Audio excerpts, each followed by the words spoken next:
اكشن. عمرك سألت نفسك ليه باب النجار مخلع؟ او ليه مثلا الحلاق بيحلق اقرع؟ او ليه فيديوهاتي الاخيره من غير مونتاج ما لقيتش حاجه الصراحه نفس الرايم؟ طب عمرك سألت نفسك ليه اكتر واحد بيعرف يعمل حاجه بيعملها وحش لنفسه او قريبين منه؟ اللي هو يقول لك القريب ما تجيبوش يشتغل عندك والشغل ده. عشان نعرف الاجابات دي محتاجين نسمع قصه صغيره عن واحد اسمه حسين. ماشي؟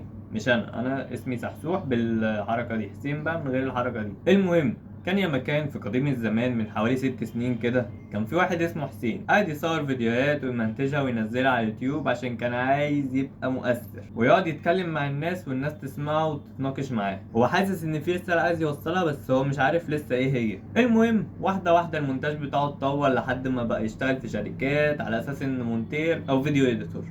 ما تسألنيش الفرق ما بينهم. والسبب التاني على حسب المصادر يعني ان دي الحاجة الوحيدة المفهومة وممكن يعملها للناس التانية عادي بكل سهولة. غير بقى لما حد يقول له اكتب لي اعلان عن مش عارف ايه، فهو عادي بيكتب بس ما يعرفش يكتب اعلان عن منتج معين او يعمل تراك عن حاجة معينة وكده بس. فلما بقى مونتير بقى يعمل شغل عالي قوي للشركات ويجي الفيديوهات بتاعته تلاقي الفيديو مقطع له برنامج في ان ومكسل يحط اي حاجه، حتى ما حطش اللوجو بتاع البرنامج لما انا قلت عليه دلوقتي. ينفع كده يا حسين الكسل ده؟ ينفع يا عم براحتك.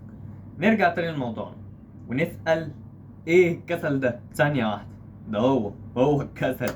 هو الكسل اللي عامل فينا كده. اقفش، ده نفس السبب بتاع النجار والحلاق. المشكله ان الناس دي بتشتغل وبتعمل شغلها ده 8 ساعات في اليوم و6 ايام في الاسبوع و24 يوم في الشهر مثلا، يعني دي اقل حاجه. فان الواحد يرجع من الشغل يعمل نفس الحاجه دي لنفسه دي بتبقى صعبه شويه. الموضوع بيقلب بدل ما هو هوايه بقى شغل وفلوس. فلو الحاجه دي ما فيهاش شغل ولا فلوس خلاص كروتها لنفسي عادي، ما هو كده كده ايه دي بتاعتي فعادي بقى، فاهم؟ ودي المشكله الكبيره. لو مش واخد بالك هو كده بيعمل شغل حلو لناس تانية وليه هو بيكبر دماغه زي ما واضح يعني، مش لازم اشاور عليه، فاهم؟ فتيجي تقول له طب يا صاحبي ما هو ده اللي جاب لك الشغل اللي انت فيه دلوقتي، يقول لك لا لا لا خلاص اللي فات مات، خليني مريح طالما انا مش في الشغل. فايه ده انا ما بصدق. هو انت عايزني بعد ما ارجع من الشغل اشتغل على فيديوهاتي كمان؟ انت بتهزر يا اسطى. اه يا اسطى المفروض ده شغلك يا اسطى وانت بتعمل فيديوهات لنفسك برضو اللي هي وصلت لك. تروح قايل لك لا لا لا مفيش الكلام ده، خلاص براحتك. فارجع لك تاني كسحسوح. شفت بقى الكلام اللي انا بكلمك فيه؟ عرفت ليه باب النجار مخلع وليه الحلاق اقرع وليه المونتير ما بيمنتجش فيديوهاته؟ ممكن نستثني الحلاق لو هو عنده صلع وراثي، ماشي،